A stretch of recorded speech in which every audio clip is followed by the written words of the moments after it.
नमस्कार दोस्तों, आपका स्वागत है आपके अपने यूट्यूब चैनल स्मार्ट स्टडी में। जैसा कि आपको पता है कि आरआरबी ग्रुप डी का एग्ज़ाम चल रहा है और आरआरबी ग्रुप डी एग्ज़ाम 3 दिसंबर की फर्स्ट शिफ्ट का एग्ज़ाम हो चुका है और 3 दिसंबर की फर्स्ट शिफ्ट में 40 प्रश्न जो हैं बच्चों के द्वारा हमें प्राप्त हो चुके हैं। तो इन 40 प्रश्नों का हम 100% 100% एक्यूरेट आंसर के साथ सॉल्यूशन कराने वाले हैं इस वीडियो में। तो आप लोग इस वीडियो को अंत तक ज़रूर देखना और वीडियो अच्छी लगेगी, क्लास अच्छी लगेगी तो लाइक कर देना। चैनल पर नए हो तो सब्सक्राइब कर लीजिए, बेल आइकन को प्रेस कर लीजिए ताकि आने वाली वीडियो का नोटिफिकेशन सबसे पहले आपको मिल सके।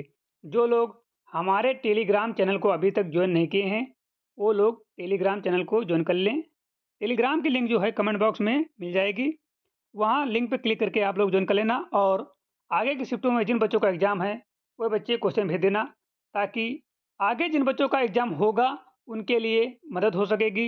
आपके क्वेश्चन भेजने से सही क्वेश्चन, सही आंसर बच्चों तक पहुँचाए जा सकेंगे। तो आप लोग क्वेश्चन ज़रूर भेजें। देख लेते हैं कि कैसे क्वेश्चन आज की फर्स्ट शिफ्ट में पूछे गए थे। तो पहला क्वेश्चन जो पूछा गया था, पहला क्वेश्चन था उत्तर पूर्वी क्षेत्र के 13वां इंटरनेशनल टूरिज्म मार्ट आईटीएम 2025 की मेज़बानी किस राज्य को मिली है? कौन सा राज्य कर रहा है? ऑप्शन दिए हुए थे 4, एक असम दिया था, एक मेघालय दिया था और सिक्किम दिया था और नागालैंड दिया था। तो इन 4 ऑप्शनों में से एक ऑप्शन सही है, तो इसका सही जवाब है सिक्किम। राज्य आईटीएम 2025 के लिए मेज़बानी जो है वो सिक्किम कर रहा है।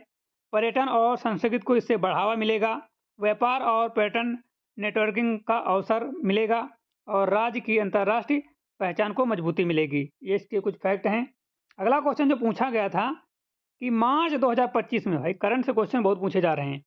मार्च 2025 में भारत ने ऑपरेशन ब्रह्मा किस घटना के जवाब में शुरू किया था? 4 ऑप्शन दिए हुए थे। पूर्वोत्तर भारत में बड़े पैमाने की बाढ़ और भारत के पूर्वी तट के पास आए चक्रवात, म्यांमार में आए विनाशकारी भूकंप और चौथा ऑप्शन जो दिया था वो अंडमान द्वीप समूह में ज्वालामुखी विस्फोट। तो इन 4 ऑप्शनों में जो ऑप्शन सही था वो ऑप्शन नंबर सी सही था, म्यांमार में आए विनाशकारी भूकंप के कारण। ठीक है। ये भूकंप जो आया था वो 28 मार्च 2025 को आया था। कब आया था? 28 मार्च 2025 को भूकंप आया था और भूकंप की तीव्रता जो थी वो 7.7 थी। ठीक है। इस कारण जो है ऑपरेशन ब्रह्मा शुरू किया गया था। अगला क्वेश्चन जो मतलब पूछा गया था वो बच्चों ने भेजा है कि जी20 समिट 2026 की मेज़बानी हाल ही में किस देश ने करने की घोषणा की है? 2026 का जो जी20 समिट होगी, वो कौन-सा देश करेगा? भारत, अमेरिका, जापान और फ्रांस, ये 4 ऑप्शन दिए हुए थे। तो इसका सही जवाब जो है वो ऑप्शन नंबर बी है, अमेरिका है। जी20 2026 शिखर सम्मेलन की मेज़बानी जो है वो अमेरिका करेगा। कौन करेगा? अमेरिका करेगा। और जी20 में 19 प्रमुख अर्थव्यवस्थाएँ और यूरोपीय संघ शामिल हैं।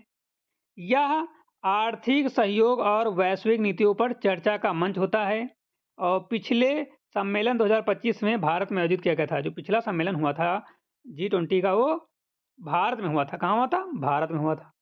अगला क्वेश्चन जो पूछा गया था कि ये भी मतलब बहुत ज़्यादा क्वेश्चन आ रहे हैं ऑस्ट्रेलियन ओपन से। ऑस्ट्रेलियन ओपन 2025 के पुरुष एकल फाइनल में जैनिक सिन्नर ने किस खिलाड़ी को हराया? ऑस्ट्रेलियन ओपन 2025 के पुरुष एकल फाइनल में जैनिक सिन्नर ने किस खिलाड़ी को हराया? ये क्वेश्चन था और 4 ऑप्शन दिए हुए थे इसके। तो इसका सही जवाब जो है वो अलेक्जेंडर अलेक्जेंडर ज्वेलरेव है। Option number C is correct, Alexander. इसका हम फैक्ट देख लेते हैं। जैनिक सिन्नर ने ऑस्ट्रेलिया ओपन 2025 के पुरुष एकल फाइनल में अलेक्जेंडर जेरेव को सीधे सेटों में 6-3, 7-6 और 6-3 से हराकर खिताब जीता था। ठीक है, तो अलेक्जेंडर इसका सही जवाब हो जाएगा। अगला क्वेश्चन पूछा गया था कि संशोधित भारत नेट योजना को राज्यव्यापी लागू करने वाला पहला राज्य कौन बना? ऑप्शन से महाराष्ट्र, तमिलनाडु, पंजाब, केरला। तो संशोधित भारत नेट योजना को राज्यव्यापी लागू करने वाला पहला राज्य जो है वो पंजाब बना। Punjab, option number C correct, Punjab. इसके फैक्ट जो हैं, पंजाब ने पूरे राज्य में रिवाइज भारत नेट योजना लागू करने का नेतृत्व किया। यह योजना डिजिटल कनेक्टिविटी बढ़ाने के लिए है। ग्रामीण और शहरी क्षेत्रों को उच्च गति का इंटरनेट प्रदान करना इसका मुख्य फोकस है और परियोजना जो है मेट वाई और डॉट द्वारा संचालित की जाती है। अगला क्वेश्चन जो पूछा गया था, ये पूछा गया था कि याला ग्लेशियर जो हाल ही में समाचारों में देखा गया था, किस देश में स्थित है? सीधा सा क्वेश्चन है कि याला ग्लेशियर किस देश में स्थित है? ऑप्शन हैं भारत, भूटान, चीन और नेपाल। ये 4 ऑप्शन दिए गए थे। तो याला ग्लेशियर जो है वो किस देश में स्थित है? वो स्थित है नेपाल में। याला ग्लेशियर नेपाल के लांगटांग नेशनल पार्क में स्थित है। कहाँ? लांगटांग नेशनल पार्क में स्थित है। एक अध्ययन योग्य हिमनद है। हाल ही में यह जलवायु परिवर्तन के कारण तेजी से पिघलने वाले और पीछे हटने की वजह से समाचारों में था। ठीक है, ये पिघल रहा था और पीछे हट रहा था, इसके कारण ये समाचारों में की सुर्खियों में था। और अगला जो क्वेश्चन पूछा गया था अर्जुन अवार्ड से था और अर्जुन अवार्ड से क्वेश्चन काफ़ी ज़्यादा पूछे जा रहे हैं एग्जाम में। 2025 में अर्जुन अवार्ड किस एथलीट को मिला था? 2025 में अर्जुन अवार्ड किस एथलीट को मिला था जो 100 मीटर हर्डल्स में था? किसमें? 100 मीटर हर्डल्स में था। तो 2025 में अर्जुन अवार्ड जो है वो ज्योति यारा जी को मिला था। ऑप्शन नंबर बी करेक्ट, ज्योति यारा जी। और इसका फैक्ट जो है ज्योति यारा जी को 2024 के प्रदर्शन के आधार पर अर्जुन अवार्ड मिला और वह एथलीट्स में सक्रिय हैं। ठीक है, हर्डल्स में सक्रिय हैं। अगला क्वेश्चन पूछा गया था कि अगस्त 2025 में भारत ने स्वदेशी 5वीं पीढ़ी के स्टील फाइटर जेट AMCA की घोषणा किसने की? अगस्त 2025 में भारत ने स्वदेशी 5वीं पीढ़ी के स्टील फाइटर जेट AMCA की घोषणा किसने की थी? ऑप्शन थे नरेंद्र मोदी, अमित शाह, राजनाथ सिंह और अनिल चौहान। तो इसका सही जवाब है option number C, Rajnath Singh. Rajnath Singh जो रक्षा मंत्री हैं उन्होंने इसकी घोषणा की थी। रक्षा मंत्री राजनाथ सिंह ने अगस्त 2025 में AMCA प्रोग्राम के लिए स्वदेशी स्टील जेट और इंजन निर्माण की घोषणा की। इसे मेक इन इंडिया पहल के तहत अहम कदम बताया जा रहा है। ठीक है, मेक इन इंडिया के तहत यह एक अहम कदम है। तो रक्षा से भी क्वेश्चन पूछे जा रहे हैं, डिफेंस से क्वेश्चन पूछे जा रहे हैं, अर्जुन अवार्ड से क्वेश्चन पूछे जा रहे हैं, करंट के क्वेश्चन बहुत ज़्यादा पूछे जा रहे हैं। तो आप लोग करंट ज़्यादा तैयार करते रहिए और स्मार्ट स्टडी पर जो भी करंट अफेयर की क्लासें पढ़ी उनको देखिए, उनसे क्वेश्चन बहुत ज़्यादा एग्जाम में आ रहे हैं, सीधे एग्जाम में आ रहे हैं। तो आप लोग स्मार्ट स्टडी पर जितने भी करंट अफेयर की क्लासें हैं उनको ज़रूर देखो, वहाँ से क्वेश्चन बहुत ज़्यादा एग्जाम में आ रहे हैं। अगला क्वेश्चन जो पूछा गया था कि इंटरनेशनल ट्रेड फेयर IITF 2025 का आयोजन कहाँ किया जाएगा? ये क्वेश्चन है, करंट का है। तो ये मुंबई, नई दिल्ली, कोलकाता, बेंगलुरु, ये 4 ऑप्शन दिए हुए थे। तो इंडियन इंटरनेशनल ट्रेड फेयर का आयोजन जो है वो नई दिल्ली में किया जाएगा, नई दिल्ली में किया जाएगा। 44वां है, कौन सा है संस्करण? 44वां है। 44वां IITF 2025 नई दिल्ली में आयोजित होगा। IITF व्यापार और उद्योग के लिए प्रमुख राष्ट्रीय मंच है। क्या है? प्रमुख राष्ट्रीय मंच है। इसका उद्देश्य निर्यात, निवेश और व्यापारिक अवसर बढ़ाना है। इसका उद्देश्य क्या है? इसका उद्देश्य जो है निर्यात को, निवेश को और व्यापार को बढ़ाना है। हर साल विभिन्न मंत्रालय और राज्य प्रदर्शनी में भाग लेते हैं। ठीक है, IITF जो है ये हर साल विभिन्न मंत्रालय और राज्य प्रदर्शनी में भाग लेते हैं। अगला क्वेश्चन जो पूछा गया था, अगला क्वेश्चन पूछा गया था कि तुंगबुक और पुमटोंग पुलिस किस प्रकार के पारंपरिक उपकरण हैं जिन्हें GI टैग मिला? तुंगबुक और पुमटोंग पुलिस किस प्रकार के पारंपरिक उपकरण हैं जिन्हें GI टैग मिला? ऑप्शन है शिल्प, वाद्य यंत्र, कपड़ा, आभूषण। ये 4 ऑप्शन दिए हुए थे। तो इनमें से जो सही जवाब है वो ऑप्शन नंबर बी है, वाद्य यंत्र। इन दोनों को पारंपरिक संगीत वाद्य यंत्रों के रूप में GI टैग मिला। GI टैग स्थानीय पहचान और सांस्कृतिक संरक्षण देता है। यह उत्पादक समुदाय के अधिकारों की सुरक्षा करता है। इससे पारंपरिक कला और सांस्कृतिक विरासत को बढ़ावा मिलता है। ठीक है, ये इसके मेन फैक्ट हैं। टैग क्या है? जीआई टैग स्थानीय पहचान और संस्कृति की पहचान का संरक्षण है। यह उत्पादन समुदाय और अधिकारों की सुरक्षा करता है। अगला क्वेश्चन जो पूछा गया था, करंट से ही था कि 2025 में भारत का आर्थिक सर्वेक्षण किसने प्रस्तुत किया? 2025 में भारत का आर्थिक सर्वेक्षण किसने प्रस्तुत किया? और ऑप्शन है अमित शाह, निर्मला सीतारमण, पीयूष गोयल और अनुराग ठाकुर। तो 2025 में आर्थिक सर्वेक्षण जो है प्रस्तुत किया था वो option number B Nirmala Sitharaman ने। ठीक है, 2025 में भारत का आर्थिक सर्वेक्षण जो प्रस्तुत किया था वो निर्मला सीतारमण ने किया था। Option number B is correct, Nirmala Sitharaman. Option number B is correct. तो इसका जो 31 जनवरी 2025 को संसद में 2024-25 का आर्थिक सर्वेक्षण इकोनॉमिक सर्वे 2025 केंद्रीय वित्त मंत्री निर्मला सीतारमण ने पेश किया। किसने पेश किया? निर्मला सीतारमण ने केंद्रीय वित्त मंत्री हैं। अगला क्वेश्चन जो पूछा गया था अर्जुन अवार्ड से भी था कि 2025 के अर्जुन अवार्ड विजेताओं की सूची में कुल कितने खिलाड़ियों को सम्मानित किया गया था?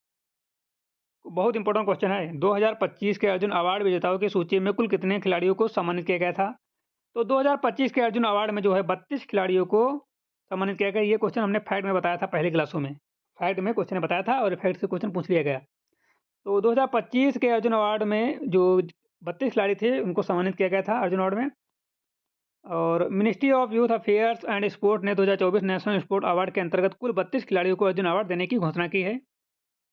अगला क्वेश्चन जो पूछा गया था मई 2025 में लॉन्च की गई भारत की उच्च रिजोल्यूशन मौसम पूर्वानुमान प्रणाली का नाम क्या है?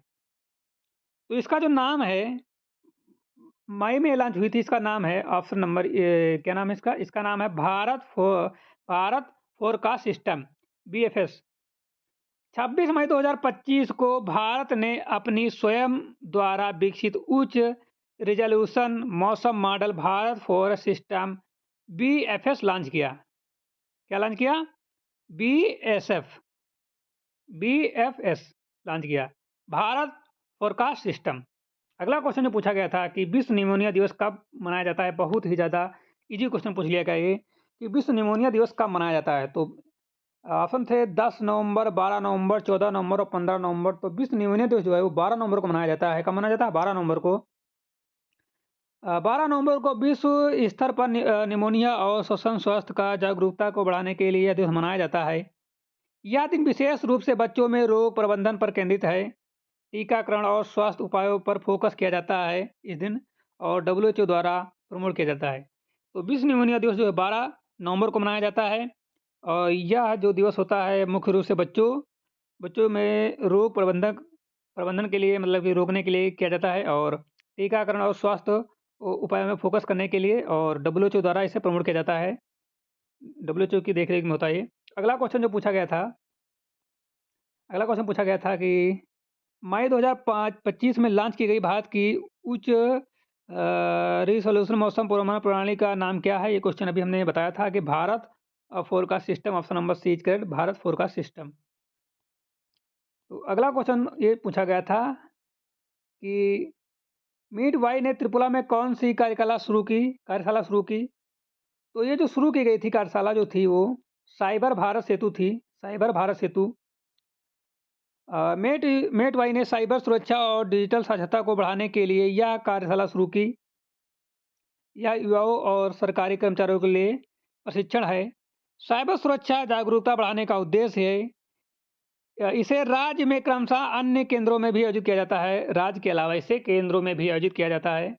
अगला क्वेश्चन जो पूछा गया था कि सितंबर 2025 में बिहार में सस्ती दरों पर ऋण उपलब्ध कराने के लिए प्रधानमंत्री नरेंद्र मोदी द्वारा कौन सी योजना शुरू की गई?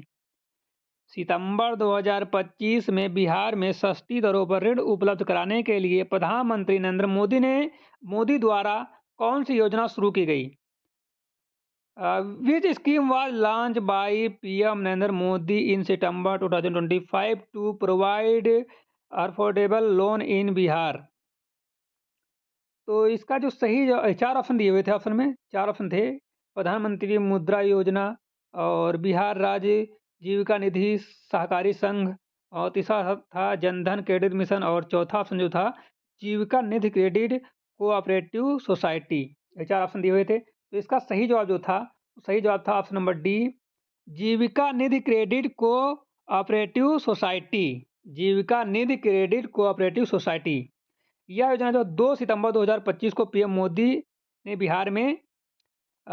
बिहार राज्य जीविका निधि शक्ति सहकारी संघ लिमिटेड द्वारा लॉन्च किया गया।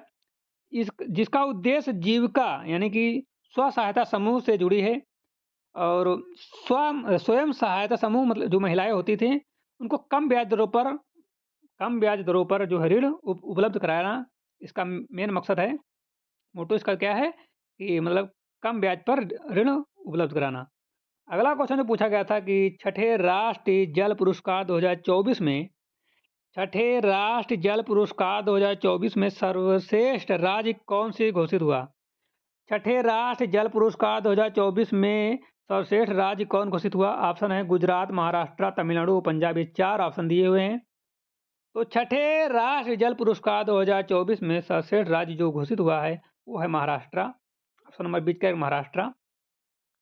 महाराष्ट्र ने जल संरक्षण और प्रबंधन के क्षेत्र में उत्कृष्ट कार्य के लिए यह पुरस्कार प्रदान किया गया।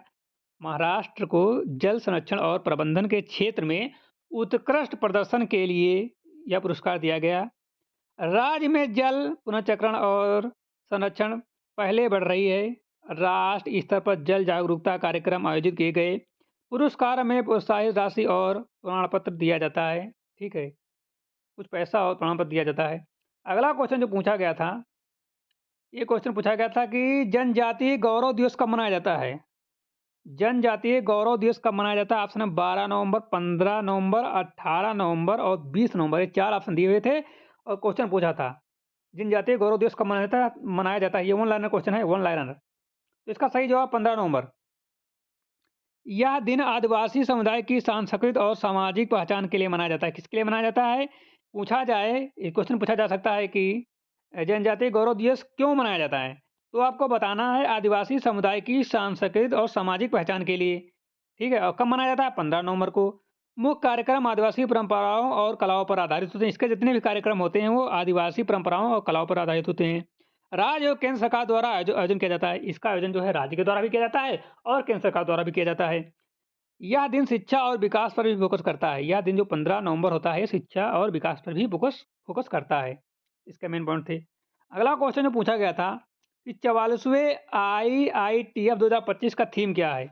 बहुत इंपॉर्टेंट क्वेश्चन है और ये क्वेश्चन इससे पहले भी पूछा जा चुका है एग्जाम में, मतलब इससे रिलेटेड ये थीम से पूछ लिया गया कि 44वें IITF 2025 का थीम क्या था? थीम पूछ लिया। ऑप्शन है एक भारत, श्रेष्ठ Bharat, digital India, make in India, India @75।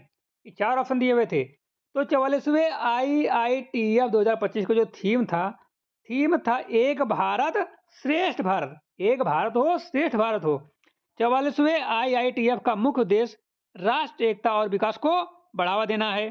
Theme इसकी थी भारतीय विविधता और उत्कृष्ट को प्रदर्शन। थीम भारतीय विविधता और उत्कृष्टता को दर्शाती है। इसकी थीम जो दर्शाती है ना, इसकी थीम क्या दर्शाती है? पूछा जाए क्वेश्चन कि इसकी थीम क्या दर्शाती है, तो थीम जो दर्शाती है विविधता और उत्कृष्टता को दर्शाती है।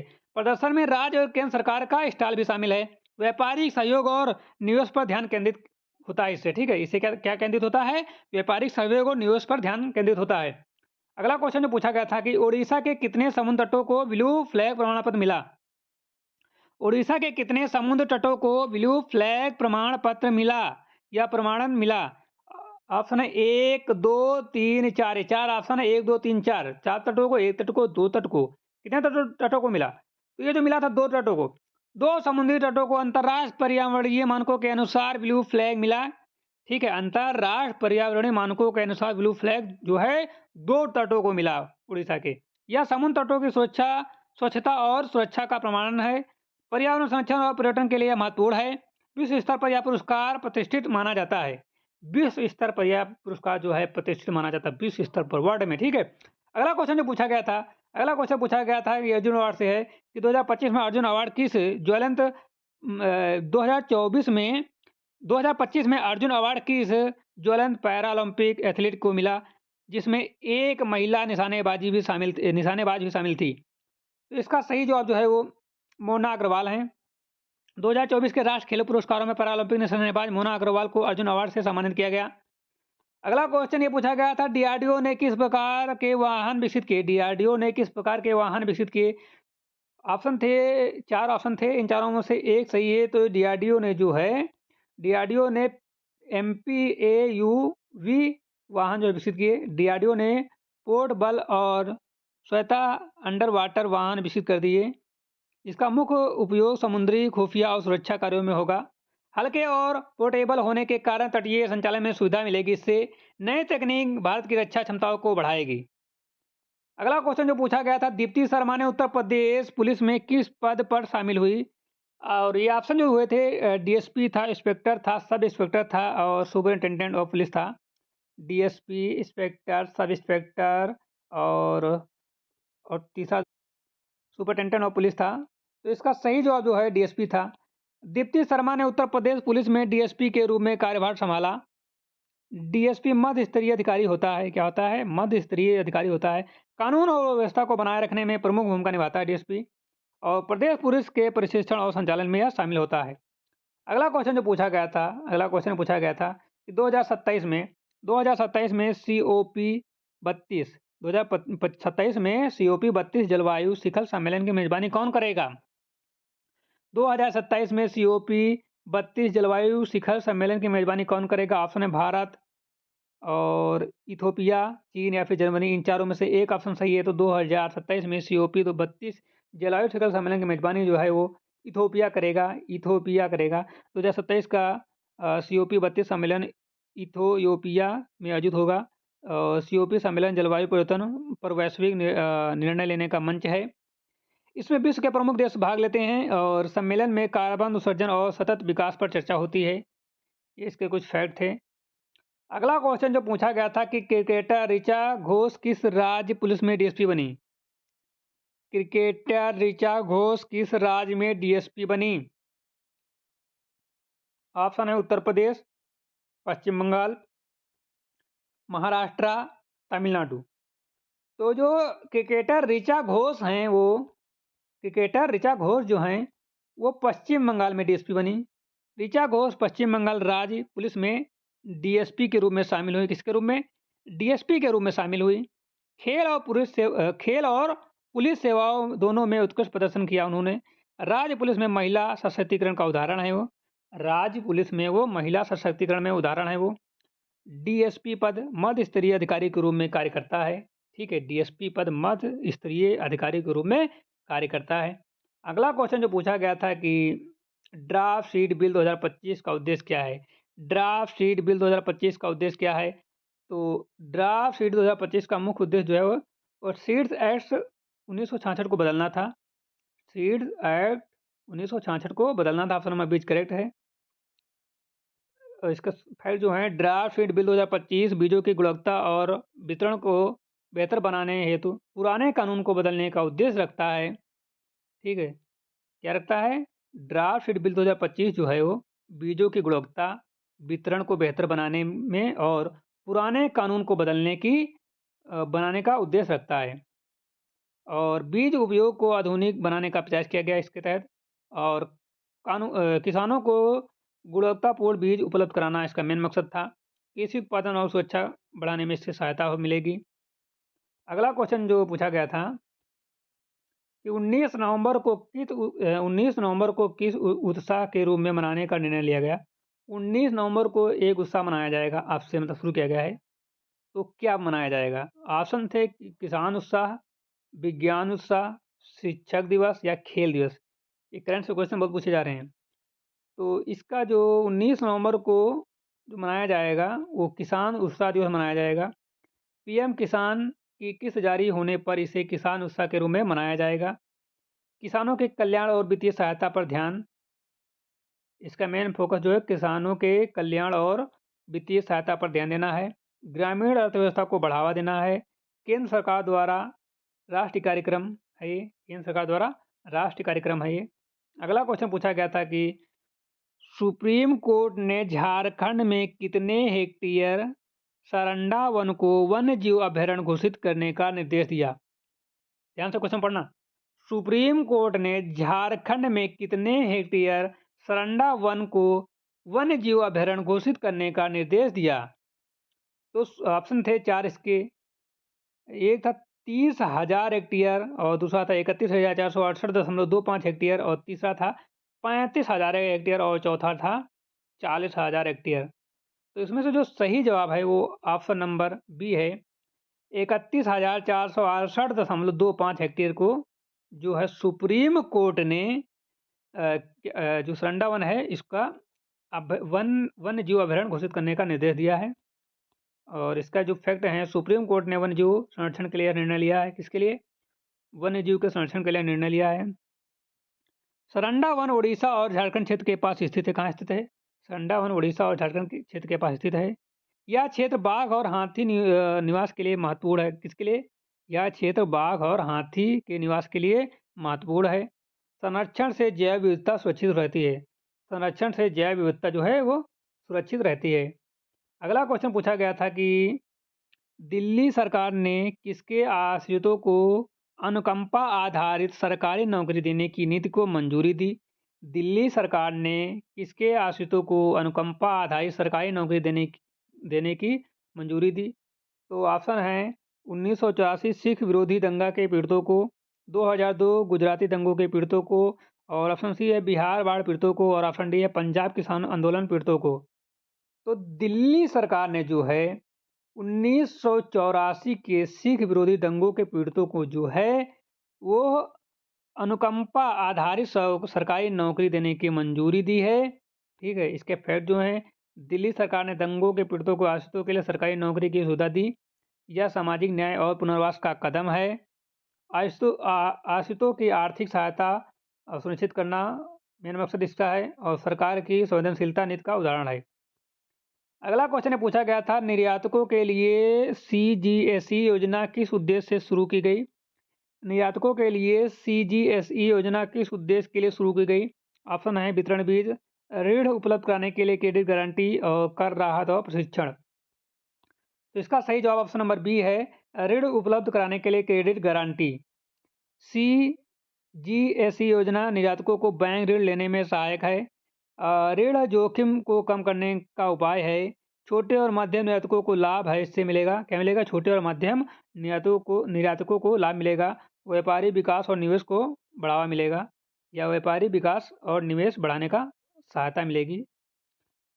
अगला क्वेश्चन जो पूछा गया था कि मूडीज ने भारत की 2027 तक अनुमानित आर्थिक वृद्धि दर कितनी बताई? मूडीज ने भारत की 2027 तक अनुमानित आर्थिक वृद्धि दर कितनी बताई? तो मूडीज ने भारत की 2027 तक अनुमानित आर्थिक वृद्धि दर जो बताई है वो 6.5% बताई। Option number C is correct है। मूडीज ने अनुमान लगाया कि 2027 तक भारत की GDP वृद्धि दर 6.5 रहेगी, यानी 6.5%। आर्थिक विकास में उद्योग और कृषि दोनों में योगदान मिलेगा। इससे वैश्विक निवेशकों के लिए अच्छा संकेत है यह, और पिछली वृद्धि दर और नीतियों पर आधारित ये अनुमान लगाया गया है। अगला क्वेश्चन जो पूछा गया था, भारतीय वायुसेना ने लद्दाख में किस एयरबेस का संचालन शुरू किया? भारतीय वायुसेना ने लद्दाख में किस एयरबेस का संचालन किया? तो इसका सही जवाब जो है वो ऑप्शन नंबर सी है, मुध न्योमा एयरबेस। मुध न्योमा एयरबेस जो है ये चीन सीमा के पास सामरिक दृष्टि से महत्वपूर्ण है, और ये उच्च ऊंचाई और कठिन मौसम में संचालित के लिए कठिन मौसम में भी ये संचालित किया जा सकता है। लद्दाख क्षेत्र में भारत की रक्षा क्षमताओं में मजबूती मिलेगी इससे, और रणनीति और सामरिक प्रशिक्षण के लिए आधार है ये। क्या है?